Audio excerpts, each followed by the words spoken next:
Hello students, welcome to the physio dose. जैसे कि मैंने आपको प्रॉमिस किया था कि डॉक्टर प्रेम शाह सर से हम बातें करेंगे, तो आज वो दिन आ गया है जब आपको पता चलेगा आपके सारे क्वेश्चंस के आंसर।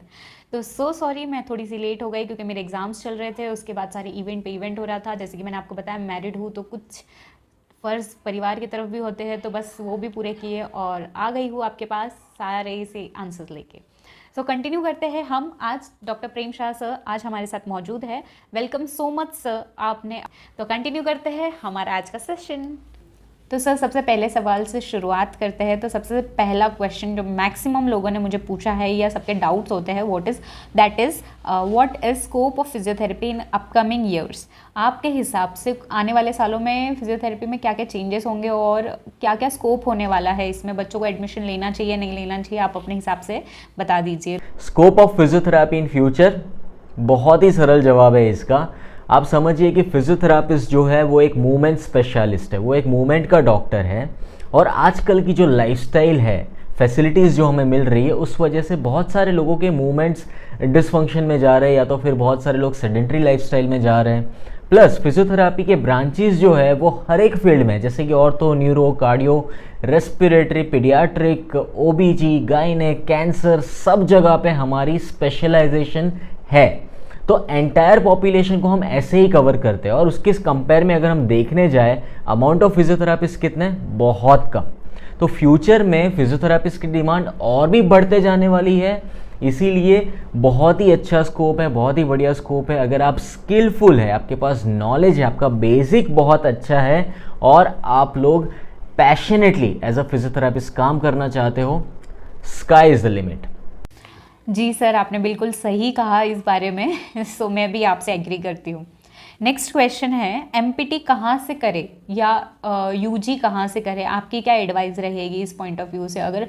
अगर यूजी कर भी लेते हैं तो एमपीटी के लिए क्या क्या अदर ऑप्शंस है, इसमें बहुत सारे बच्चे कंफ्यूज है, इवन मैं भी। तो मैं भी आपसे ये सवाल पूछना चाहती हूँ। अब देखो, एमपीटी कहाँ से करना है वो तो एग्जैक्टली मैं आपको नहीं बता सकता, पर एक हिंट आपको ज़रूर दे सकता हूँ कि एमपीटी आप जहाँ से भी करो, आप जो भी कॉलेजेस देख रहे हो, आपको जो भी कॉलेजेस में एंट्रेंस एग्ज़ाम वगैरह देना है, आपको बस इतना ध्यान रखना है कि जो भी कॉलेज में आप जाओगे वो एस्टैब्लिश्ड है, वहाँ के फैकल्टीज़ बहुत ही अच्छे या तो फिर मतलब एक्सपीरियंस्ड है, प्लस वहाँ पे एक्सपोजर है आपको पेशेंट्स का अच्छा खासा।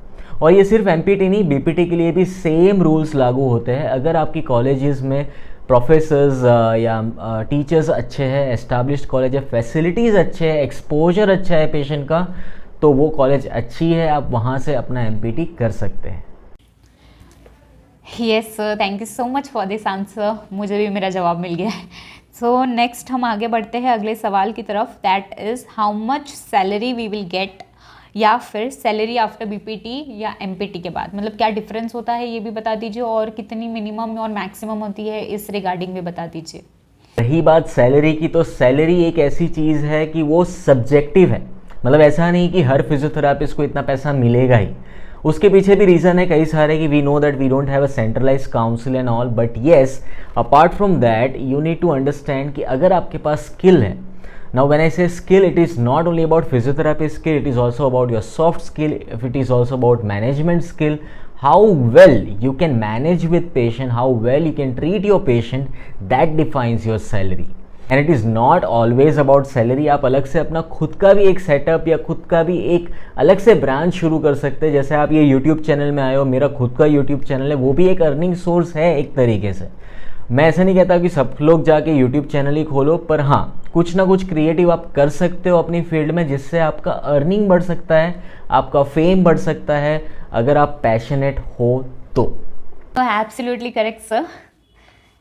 सो नेक्स्ट क्वेश्चन की तरफ बढ़े। सो नेक्स्ट क्वेश्चन, बच्चों का टाइम नहीं वेस्ट करती हूँ मैं बातें करने से, क्योंकि सर से मेरी काफ़ी बातें होती है और मैं जब सर से बातें करने लगती हूँ तो मेरे बहुत डाउट बढ़ते ही जाते हैं और वो मेरे डाउट्स क्लियर करते ही जाते हैं। सो मैं बातें ना करते हुए अगले सवाल की तरफ बढ़ती हूँ। That is, after completing a PT degree can a physiotherapist go in research field, and if yes then which field. मैंने इस रिगार्डिंग कभी सोचा नहीं है, बट बच्चों का क्वेश्चन है तो आप बता दीजिए। वैसे ये बहुत अच्छा क्वेश्चन था।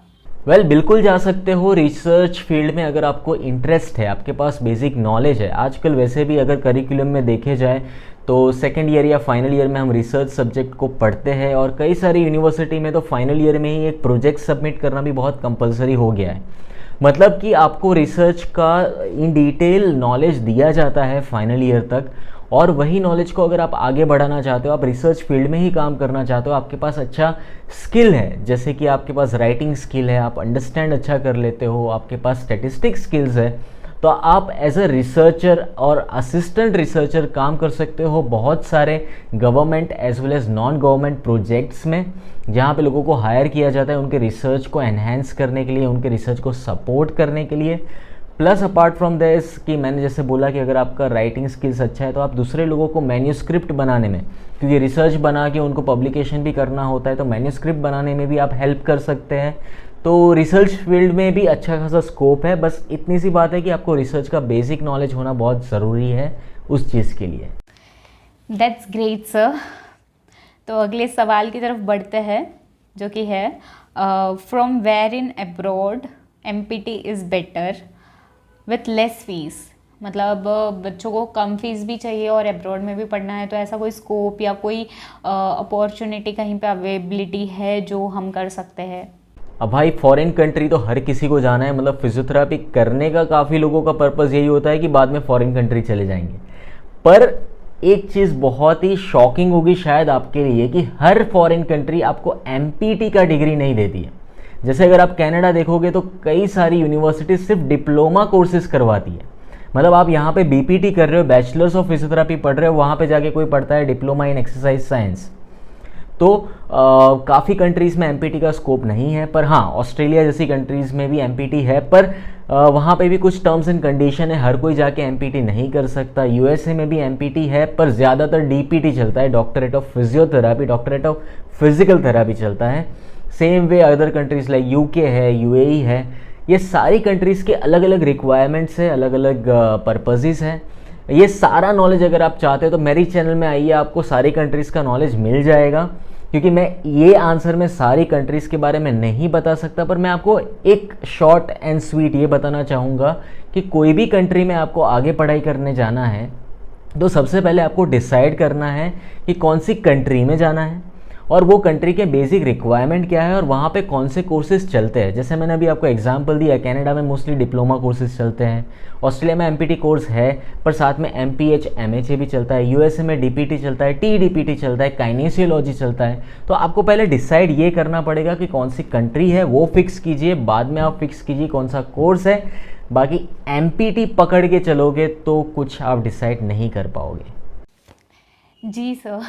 तो अगले सवाल की तरफ बढ़ने से पहले मैं आपसे बताना चाहूँगी कि आज के टाइम में काफ़ी स्पोर्ट्स लवर होते हैं, तो उन्होंने मैक्सिमम क्वेश्चन इस बेस पे भी पूछा है कि अगर हमें स्पोर्ट्स में फिजियोथेरेपी करनी है तो उसका स्कोप क्या होगा और हम कैसे बन सकते हैं।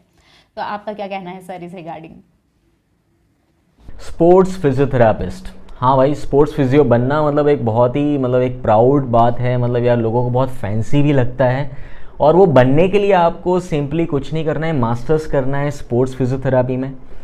और ऐसा नहीं कि सिर्फ पढ़ाई करनी है, पर साथ में आपको एक्सपोजर भी लेना है ऑन फील्ड और ऑफ फील्ड का, क्योंकि sports physiotherapy is all about कि आप कैसे एथलीट का केयर करते हो फील्ड पे एज वेल एज जब वो ऑफ फील्ड ट्रेनिंग कर रहा है या कर रही है तब। और स्कोप की बात करें तो आजकल जैसे हम लोग स्पोर्ट्स को प्रमोट कर रहे हैं, जैसे आपने देखा होगा कि इंडिया में खेलो इंडिया करके है, वैसे ही बहुत सारे स्पोर्ट्स को प्रमोट किया जाता है। फुटबॉल हो गया, क्रिकेट हो गया, हॉकी हो गया, बास्केटबॉल, वॉलीबॉल, सारे स्पोर्ट्स को बहुत ही अभी अवेयरनेस मिला है, बहुत ही उसको अपलिफ्टमेंट मिला है। तो आपको डेफिनेटली बहुत, क्योंकि जितने एथलीट्स बढ़ेंगे उतने ही ज़्यादा स्पोर्ट्स फिजियो की रिक्वायरमेंट भी बढ़ेगी। पर ज़रूर एक चीज़ याद रखिएगा कि कोई भी फील्ड में आप जाएंगे बीइंग अ फिजियोथेरापिस्ट, आपको पहले 2-3 साल अपने आप को देना है। मतलब आपको एक सीखना है चीज़ को, अपने आप को स्किल्स आपको दिखाना है लोगों की, आप कितने स्किल्सफुल हो, आप कैसे हेल्प कर सकते हो एथलीट को या कोई और पॉपुलेशन को। उसके बाद ही एक्सपेक्ट कर सकते हो कि हाँ चलो आप कोई अच्छी टीम के फिजियो बन गए। ऐसे कभी एक्सपेक्ट मत करना कि मैंने MPT कर लिया अभी हाँ चलो मुझे इंडियन क्रिकेट टीम में फिजियोथेरापिस्ट ले लो। तो वो चीज़ का ध्यान रखना है। बाकी स्कोप जैसे मैंने पहले भी बताया है, स्कोप है अगर आप स्किलफुल हो, नॉलेजेबल हो और आप इंटरेस्टेड हो वो चीज़ करने के लिए।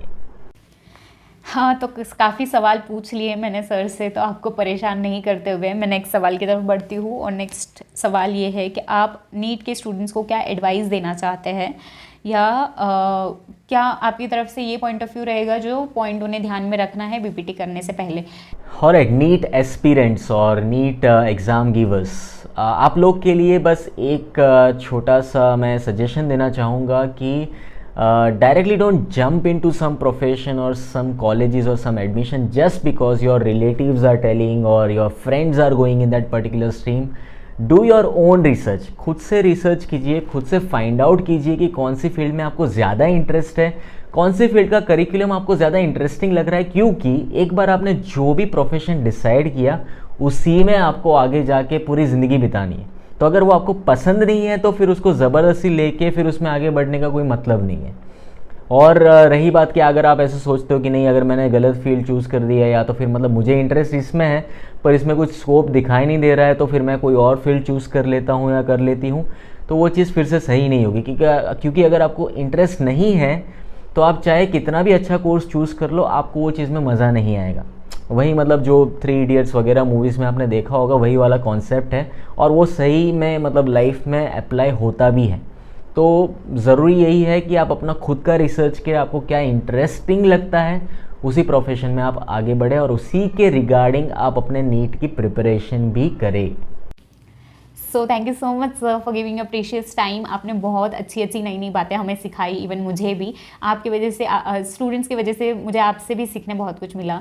सो thank you so much for giving such a guidance and such a positive motivation to us, like and opportunities and what we can do and what we have in our hands. So thank you so much, और ऐसे ही बने रहिए हमारे साथ the physio dose में।